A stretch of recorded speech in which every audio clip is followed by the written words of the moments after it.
Halo Sobat Kontan, jumpa lagi dalam program podcast Insight Kontan TV bersama saya Habib Febri. Seperti biasa, saya ditemani rekan-rekan dari redaksi Kontan.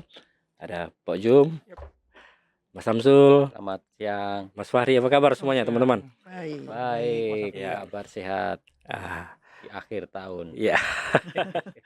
Nah, di akhir tahun ini kita akan bahas soal daya beli nih ya, daya beli masyarakat yang Oke, data secara ekonomi mungkin pemerintah boleh puas ya. Data ekonomi makronya ya Makro. tumbuh 5,04%, tapi banyak indikator menunjukkan bahwa konsumsi daya masyarakat tidak konsumsi atau daya beli masyarakat tidak mencerminkan pertumbuhan ekonomi makro tersebut. Nah, salah satu indikasinya adalah penjualan otomotif nih ya yang masih lesu, terutama di segmen LCGC (low cost green car), termasuk juga low MPV juga. Yang murah-murah Ya, pokoknya ini apa masyarakat kelas menengah lah sebagai tulang punggung penjualan LCGC ini. Tapi faktanya kalau data Gaikindo itu menyebut secara kumulatif Januari sampai Oktober ya Mas Fahri, itu turunnya anjlok sampai 36% loh. Akumulatif Januari Oktober LCGC totali itu 97 ribuan, 97.550 berapa gitu. Kalau dibandingkan periode sama tahun lalu itu anjloknya lumayan 36% tuh. Karena di 2024 Januari September 2024 itu masih di angka 120-an ribu. Nah, seperti apa Mas Fahri, teman-teman dari Desk Industri Harian mencermati pasar LCGC ini? Apakah memang hampir semua pemain APM produsen mobil bermain di LCGC ini mengalami penurunan? Karena kalau sudah konfirmasi sejauh ini sih kalau di media-media itu Astra Daihatsu Motor, mereka mengkonfirmasi salah satu penyebab utamanya karena penurunan daya beli kelas menengah yang menyebabkan penjualan mereka anjlok. Kalau Daihatsu itu kan LCGC-nya itu Ayla ya, Agia. Saya suka ketukar nih Agia, Sigra, Ayla dan Sigra. Nah, mungkin Mas Ori bisa memaparkan dulu nih data penjualan industri otomotif nasional, karena ini salah satu indikator utama dari yang menggambarkan ya daya beli masyarakat kita. Oke. Sebenarnya kalau dilihat daya beli memang sudah hampir terlihat dari awal tahunnya bahwa memang atau dari tahun lalu bahkan. Ya, di akhir tahun lalu itu memang juga sudah mengalami penurunan dibanding tahun 2023 ya sebenarnya. Dan industri otomotif kan berharap setidaknya di tahun 2025 ini penjualan itu hampir sama lah seperti tahun 2024. Yang sudah turun dari 2023 itu. Ya. Makanya sejak awal tahun kan Gaikindo tuh gencar melakukan pameran di berbagai kota, bahkan bukan hanya di Jakarta kan. Nah, itu kan tujuannya untuk menggait masyarakat untuk membeli mobil, terutama yang apalagi Kementerian Perindustrian kan mendorong untuk pembelian mobil pertama untuk masyarakat ya, untuk first car. Nah, itu kan sebenarnya target pasar utama industri otomotif tuh, terutama LCGC itu adalah orang-orang yang mau beli mobil untuk pertama kali. Nah, tapi ternyata faktanya kan memang tidak semudah itu ya untuk menjual mobil di tengah tekanan ekonomi dan daya beli seperti saat ini. Nah, ini mencerminkan bahwa penurunan penjualan di tahun ini adalah akumulasi dari bahwa daya beli masyarakat yang turun itu memang adalah sesuatu yang nyata di depan kita gitu. Boleh tahu angkanya yang kemarin itu? Yang di 2024 ke 2024 itu kalau data konten dari data Gaikindo yang dikutip konten itu sekitar 850 ribuan. Nah, hingga ini total total selama 1 tahun ya. Jadi hingga Januari November ini data penjualan retail ya. 2025 itu hingga November itu sekitar 736 ribu. Turun berarti. Nah, ini berarti kan ada gap sekitar hampir 120 ribu untuk menyamai di tahun lalu. Tersisa di bulan Desember ini ya? Di bulan Desember, untuk mengejar di bulan Desember. Nah, namun secara historikal itu sulit karena sejak Januari itu tidak pernah menyentuh angka 100 ribu untuk secara penjualan bulanan ya. Jadi memang dari para APM ini memang butuh sangat kerja keras ya untuk kemungkinan total penjualan pasar otomotif itu bisa di bawah angka 800 dong ya tahun ini ya. Mereka masih optimis bahwa 800 itu bisa tercapai. Atau minimal bisa menyamai. Minimal. Ya, artinya belum menunjukkan adanya lompatan yang signifikan ya. Betul. Oke, kayaknya tahun depan juga Gaikindo juga masih agak pesimis ya terhadap prospek daya beli masyarakat kita ya. Ya, jadi mereka sendiri belum mengeluarkan angka optimis atau data target seperti apa pasar di tahun depan, karena memang kan masih sangat dinamis dan melihat kondisi ekonomi kita di tahun depan seperti apa. Oke, nah Tapi bedah ke dalam ya mungkin Fahri. Di dalam Gaikindo itu sendiri kan ada berbagai merek ya. Betul. Dan berbagai jenis produk otomotif yang dipasarkan. Selama ini mungkin yang jadi patokan LCGC ini ya, LCGC. karena kan beberapa tahun terakhir kan memang otomotif turun, tapi LCGC stabil gitu ya. Iya, Tadi betul. bilang. tapi ini malah ikut turun ya. Ya, betul. Turunnya kan 36% kalau data Gaikindo per Ya. Oktober. Pangsa Secara angka ya. pangsa pasarnya juga turun kalau nggak salah tinggal 4,1%. Artinya ini memang menjadi sinyal kuat ya bahwa tanda-tanda pemulihan daya beli masyarakat itu memang Ya. belum kembali ke jalur normal sebelum era pandemi. Kan Ya. seperti itu ya. Hmm. Padahal banyak terobosan upaya yang sudah dilakukan kan, terbar diskon.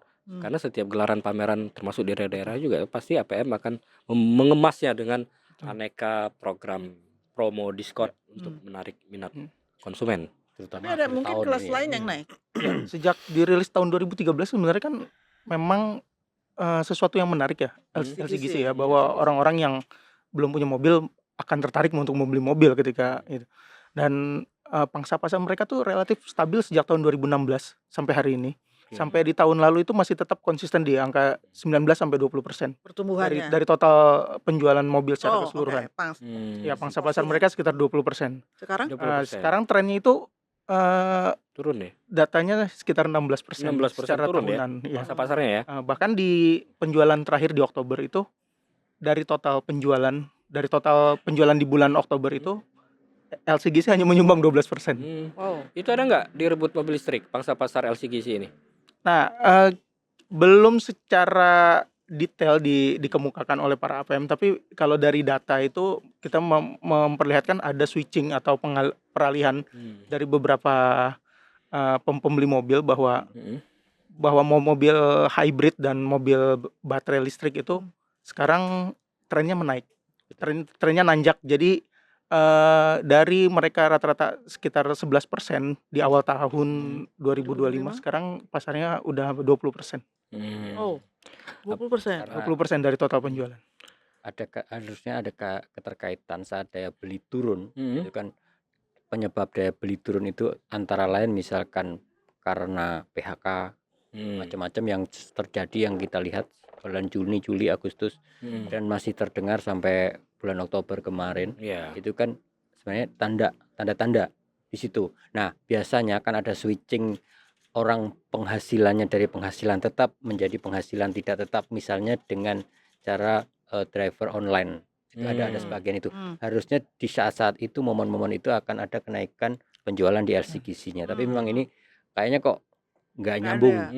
Nah, ini ada sesuatu yang memang kita harus dalemin lagi. Kenapa? Apakah memang salah satu faktor penjualan mobil selain daya beli mungkin karena suku bunga. Kalau kita lihat kan adanya suku bunga masih segitu-segitu aja, meskipun inflasinya sudah rendah harusnya, dan ada katanya gelontoran duit. Bunga BI turun tetap aja. Betul, ada gelontoran duit dari Kementerian Keuangan SAL itu yang 200 triliun itu harusnya mendorong bunga kredit kan. Kemarin soundingnya sudah ada bunga kredit ikut turun. Nah, apakah kreditnya ternyata kredit ini nggak turun-turun juga otomotif. Dan orang kalau saat penghasilan kita turun, ekspektasi kita ke depan penghasilan tidak jelas, itu pasti dia akan mengerem untuk cari mobil baru, terutama first meskipun itu disebut itu. Dan satu lagi, saat seperti itu bunga kreditnya tinggi, kan banknya sendiri dari sisi perbankan juga mungkin meskipun ada diskon gede-gede ya, mungkin hari-hari ini banyak diskon, ada antara 15 jutaan sampai beberapa jenis ada yang sampai hampir 50 mungkin. Iya, perang diskon lah ya. Perang diskon memang biasanya ada tren pembalikan sedikit gitu pas akhir tahun itu, biasanya ada kalau grafik kita ada apa namanya? Rebound sedikit. Nah, ada tendangan sedikit gitu, tapi seperti yang disebut Mas Fahri, mungkin untuk menembus di atas 80.000 secara bulanan ya, 80.000 secara bulanan itu agak berat karena ya setinggi-tinggi apapun ya sekitar 70 sekian, 79.000 per itu. Dan itu udah blend antara mobil LCGC dan sebagainya itu. Iya. Jadi Mas Gambarannya. Samsul selain faktor bunga kredit tinggi, inflasi juga tinggi ya. Ya. Ini juga menahan Inflasi tidak tinggi sih sebenarnya, rendah sebenarnya. ya. Rendahnya itu karena Inflasi. daya belinya yang nggak ada atau Tapi inflasi gambarnya. pangan belum terkendali juga kan? ya masih Iya. juta-jutaan tapi ya Eh, relatif rendah. Nah, tapi ya bisa kita simpulkan bahwa konsumsi pasar domestik kita ini lagi lemah, masih lemah ya. Gambaran Kenapa? Karena makro ya. karena kalau data BPS per kuartal 3 kan tumbuhnya cuma 4,89% kalau nggak salah ya. Itu sebenarnya kan terendah kalau kita tarik dari 11 tahun terakhir. Kalau kita mengesampingkan selama masa pandemi. Kita tidak sendiri sebenarnya perlambatan ini. Saya kemarin membaca salah satu laporan dari media asing gitu, menyebut bahwa produsen produsen mobil terbesar di dunia, Cina itu mereka pusing juga gitu. Daya belinya mereka juga turun, pertumbuhan ekonominya turun, mereka mengekspor mobil-mobil ke luar lebih banyak sekarang ini.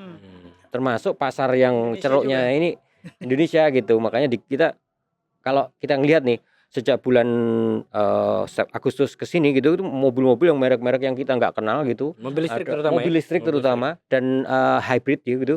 Jadinya banyak banget gitu. Ini apa Karena lagi? harganya Ini apa ya, lagi? karena harganya harganya udah Miring, iya. udah berapa? Sekitar berapa di pasar?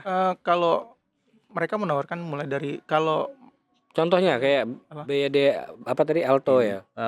Auto One Itu berapa itu? Mulai berapa? itu mulai dari pokoknya di bawah 300 itu rata-rata mobil-mobil apa ya untuk Low ya, menyaingin low-nya MPV, low-nya MPV. apa namanya? EV card. SUV. Oh. EV card yang low-nya itu di Oh, 290-an gitu. 290-an. 27 juga ada sih. 270 maksudku. Ah, 270-an ada gitu. Dan Artinya itu udah 11-12 lah sama mobil. Mobil makin banyak. LCGC. Gak hanya Iya. Cina, itu Vietnam yang namanya Vinfast. Vinfast. merek itu ya merek V itu. Oh iya, Itu Vinfast. lumayan juga itu. Iya, iya. Sampai mereka berani Iya. mau bikin pabrik perakitan di sini loh. Iya. Newcomer pada. Gitu. Nah ini sebenarnya juga bisa jadi masalah ya, Bet ya. Maksudnya penambahan kapasitas. Ya, betul. Penambahan kapasitas yang mungkin nggak tahu nih berapa banyak nih hitungannya seberapa banyak sih dari di perindustrian ini dengan ada beberapa produsen besar ya yang masuk ke Indonesia dan berjanji bikin pembuatan perakitan di sini itu kapasitas berapa banyak dan artinya kan itu kapasitas akan jadi nanti beberapa tahun ke depan. Artinya akan diserap pasar atau tidak gitu. Ya betul. Nah, itu gimana itu? tambah yang CPU-nya juga Belum masih CPU, banyak. belum Itu yang CPU-nya. Iya, Ini iya. pengaturannya yang harapannya sih mungkin masyarakat kalau banyak suplai harga turun ya harapannya. Harapannya. Tapi kan nggak terjadi. tidak Karena- terjadi. Biasanya nggak terjadi. Tidak terjadi untuk kasus Indonesia. Nah, Mas Samsul tadi bicara soal daya beli, artinya nggak hanya dialami Indonesia fenomena lesunya daya betul. beli, Cina juga. Cuman kan artinya cuman ada beberapa data pemerintah ini sebenarnya agak-agak kontraproduktif ya. Artinya Agak membuai iya, gitu di data BPS terakhir bicara industri pengolahannya tumbuh tinggi kan? Ya, Tumbuh itu. tinggi padahal Keren. daya beli lagi lesu. Mm. PMI juga ekspansif Tinggi. baru 2 bulan terakhir Agustus September itu pun di atas ambang batas sedikit di atas 50%, 50,1% Pak. Dari Mei Juni Juli itu di bawah indeks 50 artinya tidak ekspansi. Ya. Ini juga menjadi pertanyaan. Sebenarnya Mas Samsul apa yang menyebabkan kenapa artinya kalau kita berkaca dari data BPS tentang pertumbuhan PDB, pertumbuhan ekonomi secara makro 5,04% itu sebenarnya tidak mencerminkan kondisi daya beli masyarakat di lapangan kan? Ya, apa sih yang menyebabkan kenapa daya beli ini belum kembali ke jalur normal? Kalau kita bicara jalur normal di 2011 sampai 2019 sebelum pandemi di kuartal 3 ya khususnya periode kuartal 3 itu daya beli itu selalu tumbuh di angka 5,1%. Kalau kita bicara normal. Nah, sementara kuartal 3 2025 ini BPS menyebut pertumbuhan daya beli masyarakat hanya ada di angka 4,89. Ya. Sebenarnya apa yang menyebabkan? Apa karena salah satunya seperti tadi udah disinggung masih maraknya PHK, susahnya mendapatkan pekerjaan, terus upah yang stagnan misalnya. Ya. Ada beberapa indikator yang perlu kita lihat. Pertama mungkin harga komoditas. Kita itu nggak bisa menampik bahwa di Indonesia ini kalau harga komoditas sekarang yang jadi andalan, misalkan CPO mungkin naiknya itu kan baru beberapa bulan terakhir ini. Iya. Ada tren naik, tapi kan Hmm. belum setinggi yang lalu gitu. Hmm. Yang kedua, harga batu bara. Itu juga trennya kalau batu bara agak landai ya ininya ya, nggak terlalu up karena nggak ada perang, nggak ada macam-macam yang di Timur Tengah Ah, sebagai pemicunya. Hmm. Nah, harga-harga komoditas yang oke. tidak bisa mengerek daya beli Daya beli masyarakat, masyarakat. terutama di daerah, itu yang membuat akhirnya daya beli kita itu secara umum juga ikut jatuh. Apalagi kalau tadi ngomong industri manufaktur, manufaktur kita yang tadi tergambar oleh Mas Hafid itu kan sebenarnya manufaktur yang padat modal. Itu tergambar kemarin yang terkonfirmasi di Q3 itu manufaktur industri pengolahan adalah pengolahan dari ore, nikel dan sebagainya menjadi bahan Oh, yang ini manufaktur teknologi tinggi lah ya, padat modal. manufaktur yang tidak Bukan butuh padat karya ya. padat karya. Sementara yang padat Dibutuhkan karya padat masih karya. survival, masih banyak berjuang kayak kemarin tekstil masih Jadi masalah alas kaki. yang berdarah-darah ini padat karya ini. Ya, itu yang sebenarnya berdarah. yang real untuk bisa mendongkrak daya beli. Ya harusnya yang banyak orangnya ya. Itu. Iya. Nah, ini yang menarik kalau kita ngomong daya beli yang kenapa kemarin pemerintah baru sadar, mungkin bukan baru sadar lah kalau berarti kalau nggak sadar berarti mabok, jangan. Pemerintah baru mengambil action waktu Oktober kemarin dengan BLT yang tambahan itu ya. Tambahan BLT itu 900.000 kalau nggak salah ya untuk ini. Untuk 3 bulan. Itu mungkin dampaknya mungkin akan terlihat di Q3 ini. Tapi Q3 kemarin maksudnya. Q4 ya. Q4 ini mungkin akan terdampak. Tapi kalau untuk mendongkrak ke penjualan mobil kayaknya enggak lah ya. Karena kan itu untuk hidup ya, untuk hidup doang. nah, itu kan nggak mungkin 900.000 untuk cicilan sebulan juga nggak cukup kali kalau itu LCGC pun. Iya kayak yang seperti itu. Iya.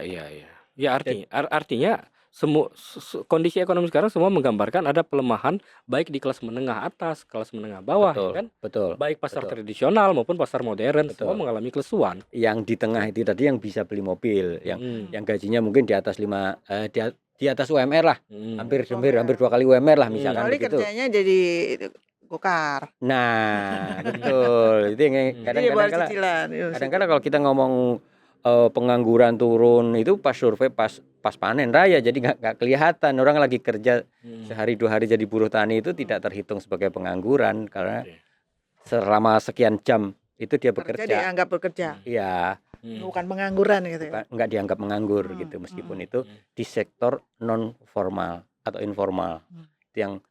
Nah, sektor formal ini yang sedang berdarah-darah. Sentuhannya pemerintah kepada sektor ini masih belum. Insentif perpajakan yang kemarin masih pilih-pilih. Karena kan yang begini. Ya, industrinya ya. Dan sekarang tergambar juga daya beli turun itu kan penerimaan pajak kita kan juga berapa Fahri? Ngedropnya. Terutama PPH badan dan PPH perorangan 21 PPH 21 itu ada koreksi yang lumayan gitu ya. Itu berat banget, itu tergambar itu. Nggak, kalau data seperti itu kan kita nggak bisa bantah lagi itu. Artinya memang penghasilan masyarakat dengan di pekerja atau buruh formal itu sedang turun. Artinya yang jadi lebih celakanya lagi nggak ada blueprint ke depan mau digimanain gitu loh. Betul. Blueprint yang perlu adalah blueprint untuk membangun industri pengolahan tadi. Andalannya kan untuk mendongkrak konsumsi ya. Konsumsi misalkan melalui BLT itu. Itu kan cuma sementara. Ya, itu suntikan booster ya. Kalau kita lagi nggak enak badan itu booster pakai vitamin C atau macam-macam kayak gitu. Sebenarnya kalau sektor manufakturnya udah ada upaya pemerintah untuk memperbaiki iklim industri manufaktur itu dengan gebrakan-gebrakan Menteri Keuangan, salah satunya menahan menahan impor barang murah dari Cina kan. Itu yang kemarin sudah mulai menjadi concern mereka itu impor baja ya. Setelah thrifting ya, pakaian impor pakaian bekas, baja. Karena memang udah kadung mati kali ya. Karena padat modal ini, industri padat modal memang babak belur dihantam impor barang murah dari Cina sebenarnya. Iya, tapi di sisi lain itu juga yang tadinya jualan itu kan jadi nggak bisa jualan. Itu kan dari sisi lain ada positif negatif, tapi itu untuk jangka menengah panjang bagus. Harus direm dulu nih, karena kayak kemarin juga ada Menteri UMKM itu ngomong bahwa yang di stop bukan hanya importir itunya, tapi logistiknya, karena perspektif Menteri UMKM Maman ini kan yang ngaco logistiknya nih, apapun diangkut dari sana ke sini nanti baru dijual di sini. Nah itu logistiknya dia sekarang mau diketatin. Nah ini kita bentuknya seperti apa, kita tunggu bersama-sama nih. Kayak apa itu bentuknya logistiknya ya. Kalau kemarin ini. Sebenarnya thrifting itu berkembang karena memang kemampuan masyarakat ya membeli barang murah, membeli barang second yang harganya murah. Nah, kan faktanya kan Jadi seperti itu. kayak lingkaran setan yang muter aja gitu. Masyarakat kalau ada daya beli, dia bukan nggak mau beli yang branded misalnya. Ya. Kalau dia tidak mampu kan. Ya. Misalnya, mampunya cuma lari ke pasar Senen misalnya. Tapi tetap harus gaya. Itu yang Nah, makanya artinya pemerintah juga bisa menutup mata. Artinya fenomena branded menjamur itu sebenarnya menunjukkan memang kemampuan masyarakat kita ya berbelanjanya barang-barang yang mungkin sesuai dengan kemampuan kantong mereka. Betul. Nah, kembali ke pasar ini otomotif. Otomotif. Hari LCGC yang anjlok dalam ya sampai periode Januari Oktober itu turun 36% kan? Itu luar biasa. Karena LCGC ini kan sebenarnya menjadi apa istilahnya? termasuk penyumbang terbesar terhadap pasar otomotif nasional. Salah satu tulang punggung. Berarti bisa dikatakan anjloknya LCGC yang signifikan ini bisa menjadi kiamat dong bagi pasar otomotif nasional kan? Ya kan? Iya. Kalau kita Artinya ada ancaman juga untuk yang existing APM ada di sini bahwa pasar yang selama ini jadi andalan itu udah nggak bisa diandalkan lagi gitu kan? Ya betul. Artinya mereka harus berganti gaya nih, Iya. berganti Iya, jurus nih. apalagi Ekspor harusnya ya. tanda-tanda pelemahan daya beli ini kan belum surut, belum berakhir juga. Artinya data PHK sampai per Agustus itu masih tinggi ya kan? Istilahnya real sekarang mencari pekerjaan susah. Upah buruh juga belum jelas juga 2026 naiknya berapa. Artinya terancam masih belum ada ketidakpastian lah ya. Harga komoditas yang dibilang Mas Samsul tadi.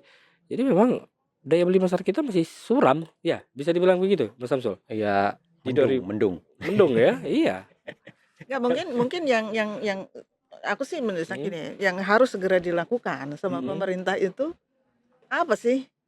Ya, kalau kita melihat Ah. karena pemerintahan itu mikirnya 5 tahunan, itu kemungkinan adalah kebijakan populis yang bisa populis Dipilih kembali di periode kedua. populis tapi bisa mengangkat daya beli. BLT itu contoh. Ternyata kan sudah dilakukan dan mungkin akan diperpanjang. Feeling saya sih tahun depan, awal-awal tahun mungkin akan diperpanjang lagi gitu karena memang yang alasannya perlu dibantu banyak, apalagi di masyarakat yang Ya, memang betul, di Parpol itu banyak. Karena berpikir 5 tahunan. Tapi kalau mau berpikir jangka panjang kan yang dibenahin harusnya adalah sektor produksi yang menengah tadi, manufaktur. Salah satunya ngerem untuk ngerem drifting untuk mendorong industri garment misalkan, itu salah satu hal yang benar dan seharusnya dilakukan dengan benar. Jadi yang kedua, kita ngomong insentif itu jangan hanya untuk insentif kelas menengah bawah, tapi kelas. Kalau sekarang yang dikasih diskon, misalnya diskon pesawat, nah, orang dipaksa untuk naik pesawat, dipaksa dalam tanda kutip ya. Tapi kan yang mau beli mobil yang mending naik pesawat, misalkan mau beli mobil baru, misalkan menikmati Trans Sumatera atau apa kan nggak jadi gitu kan, naik pesawat aja lebih murah gitu kan. Kayak gitu kan kadang perimbangan kebijakan yang berimbang mendukung salah satunya. Ini yang dukung otomotif yang mana nih? Ini kayaknya hari-hari ini belum ada ya kalau insentif pajak untuk LCGC macam-macam itu belum ada kejelasan lagi kan. Nah, hal-hal seperti itu termasuk untuk listrik itu masih berlanjut. Kalau listrik 31 Desember besok itu Berakhir kan. Nah. Untuk tahun depan belum ada kepastian bakal lanjut ya? Enggak. Iya. Nah, Kan udah di stop. Karena ini sebenarnya udah ada statement dari Menko Perekonomian Erlangga mengatakan bahwa pemerintah tidak akan melanjutkan insentif. Insentif PPNBM untuk mobil listrik. Berarti harga listrik mobil listrik naik. Iya. Bisa jadi naik Kalau lagi penjualan Desember. Cuman memang di Kemenprinnya masih disusun kalau nggak salah skema insentif yang akan diusulkan ke Menko Perekonomian. Tapi si Menko-nya sudah bilang nggak ada. bilang duluan bahwa kemungkinan tidak akan ada insentif. Artinya kan makin suram lagi. Sudah daya belinya tahun depan bisa lebih turun lagi. Sebenarnya kan gini ya. Kalau saya melihatnya begini. Waktu itu kita bukan kita ya. Pemerintah itu ngasih insentif pajak macam-macam itu kan adalah tujuannya untuk membuat agar mau berinvestasi di sini. Nah, tapi realisasinya ternyata tidak secepat harapan kalau saya melihatnya. Makanya padahal udah ya kalau dari sisi ini kan itu biaya perpajakan ya apa namanya kok kalau Pendapatannya pemerintah udah berkurang. berkurang Sementara nggak hilang tapi ya nggak dipajaki dulu deh gitu kan biar nanti kalau sementara harapannya dari penjualan mereka betul nggak dapat nih. nah gitu kan maksudnya gitu kan. betul harapannya kalau ibaratnya saya mau invest tapi ini penjualannya turun terus dari mana Mikir saya kan? bisa Nah itu tadi aku return tanya. off ROE-nya seperti apa gitu Itu kan yang aku tanya tadi. Ini perusahaan-perusahaan komitmen mau bikin pabrik di sini. Nah ini penjualannya turun. betul Iya benar. Terus itu pasti Iya. antara dia ngurangin atau dia nggak jadi sama sekali. Iya, Hitungannya kan pasti begitu. betul Dan yang existing pun masih kebat-kebit nih. Wah ini LCGC yang selama ini ternyata kok jadi nggak laku gitu kan. Artinya dia entah dia apalah yang dilakukan gitu untuk bisa survive kan gitu. Benar. betul Iya. Investor akan berpikir dua kali kan melihat kondisi ekonomi nasional yang tengah dihadapkan pada penurunan permintaan di pasar domestik. Dan nggak bisa juga pembeli mobil itu dikasih insentif, maksudnya dikasih subsidi kan.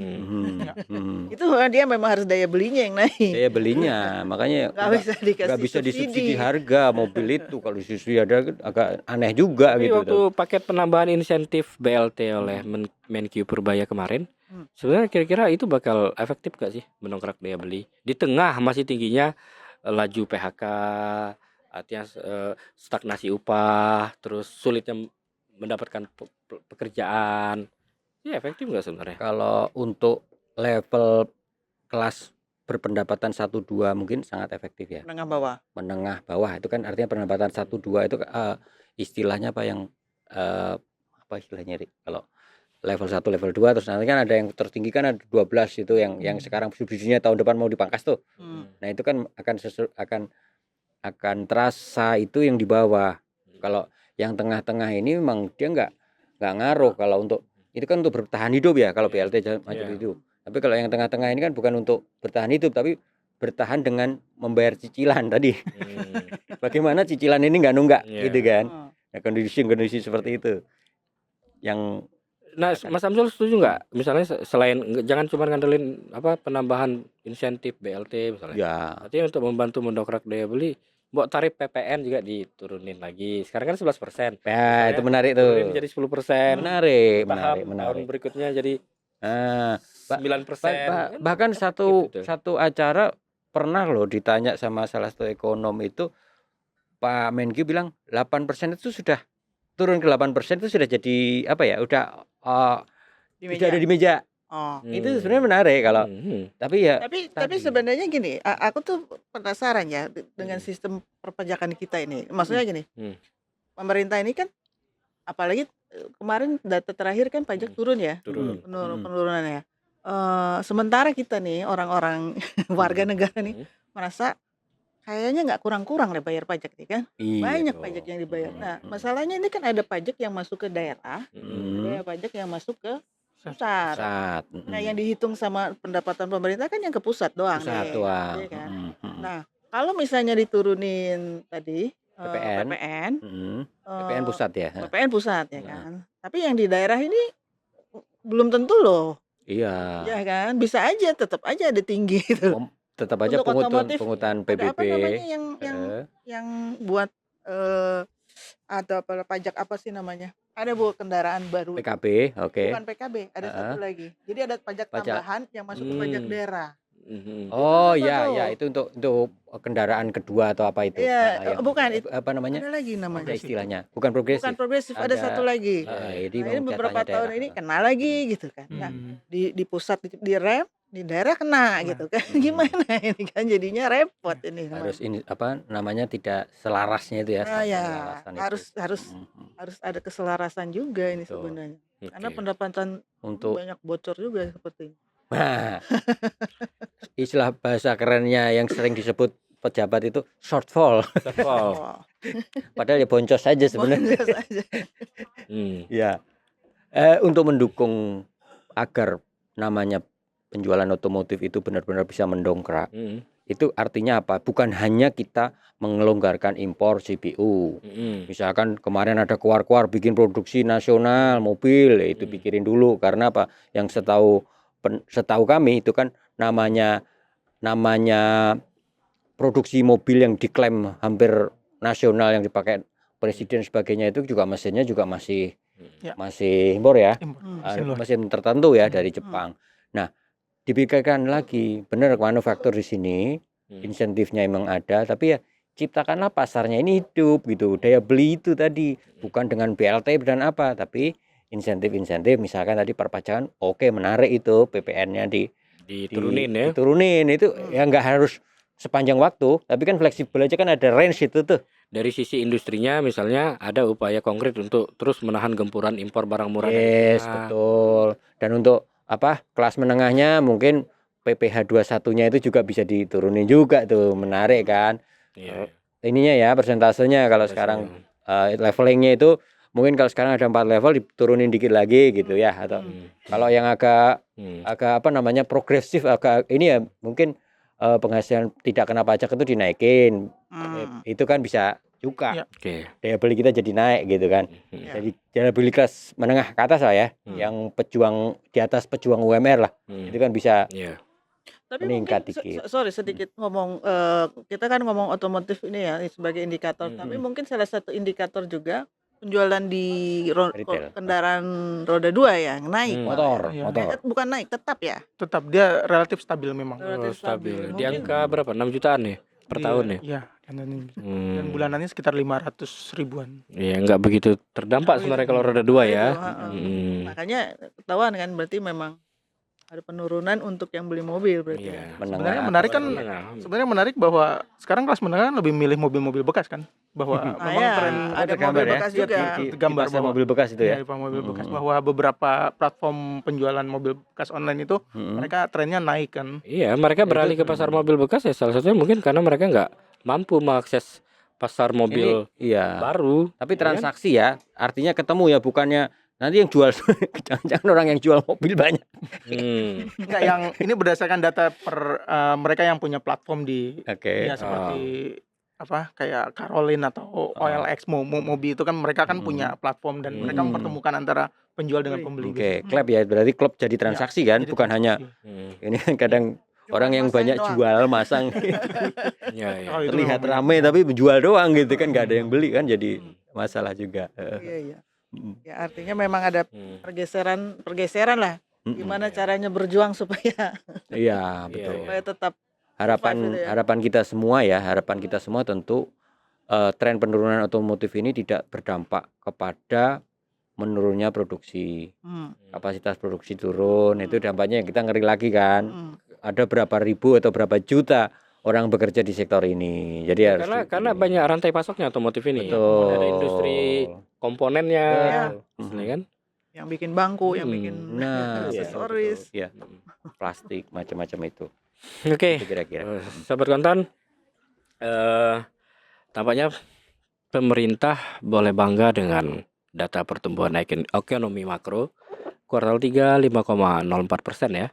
Tapi fakta di lapangan masyarakat masih dihadapkan pada tekanan daya beli yang salah satunya tercermin dari pasar otomotif nasional di segmen LCGC ini, segmen harga mobil paling murah nih kan. Itu mengalami koreksi tajam. Data Gaikindo Januari Oktober 2025 itu turun 36%. Signifikan banget, padahal kelas menengah nih tulang punggung penjualan LCGC ini. Artinya apa? Artinya daya beli masyarakat kelas menengah makin tergerus. Kalau kelas bawah mungkin nggak usah ditanya. Artinya kenapa ini semua terjadi? Ada banyak faktor yang menyebabkan daya beli kita makin lemah, seperti sudah kita bahas, bahwa masih maraknya PHK, sulitnya memperoleh lapangan pekerjaan, upah yang stagnan, inflasi pangan yang belum terkendali sepenuhnya. Ini semua komponen-komponen yang makin memberatkan daya beli masyarakat kita. Di sektor industri ada PR pemerintah supaya membantu meningkatkan daya beli masyarakat kita adalah memperketat masuknya impor barang-barang murah dari Cina agar aktivitas industri kembali menggeliat. pekerja tetap bisa bekerja mendapatkan upah, ya kan? Di sektor masyarakatnya tadi kita singgung juga perlu ada insentif lebih dari sekedar BLT, misalnya pangkas tarif PPN secara bertahap. Itu mungkin terobosan-terobosan yang bisa cukup membantu sehingga masyarakat memiliki kemampuan untuk meningkatkan daya belinya. Demikian Sobat Kontan, podcast kita pada kesempatan kali ini. Nantikan episode podcast Kontan TV berikutnya. Sampai Sampai jumpa. Keputusan bisnis terbaik datang dari data, bukan tebakan. Mudah berlangganan Business Insight dengan subscribe with Google.